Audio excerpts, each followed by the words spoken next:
ام بیژن هدف و آرمانجا دولتا ترک دیار جوا ایریشانا چاوا که براستنی ملت گل بجوش بمورال در باسی پنگاوا تشرینه دبی ام دکانن بیژن پنگاوا تشرینه نجارا یکمینه کلی بر خودان تیچی کرنه هلبته جی چاوا که ام بیژن دیروکا روج آوادا جارا کدین لکوبانی بر خودانی جارا کدن ام بیژن گل چاوا که بحث کرن به عشق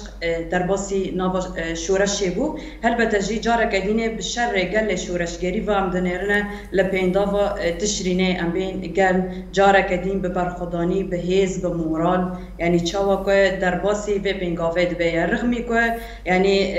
روجا نئیریش رغمی هانه که ام بیژن دبن تانگو توپین دجمن دا به بالافرین بی مروف ام بیژن ایریش سر سویلان دکه ایریش سر مدنیان دکه یعنی دما هانه کت لوی پنگاوه دنیری هلبته یعنی هدف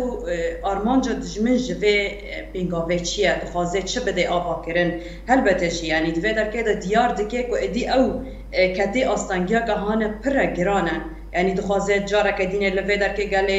کرد به طیبت کوچبر بکه پروژه هانه که لسرامسری با کرو جلاتی سوری ریوربریا خواستر که لتواهی ام بیژن با کرو جلاتی سوری دایی آوا کرنه و پروژه جارا کدینه بن بخه یعنی چاوا که هیرونی گل خودی لپنگاوه در دکوه هلبته جی به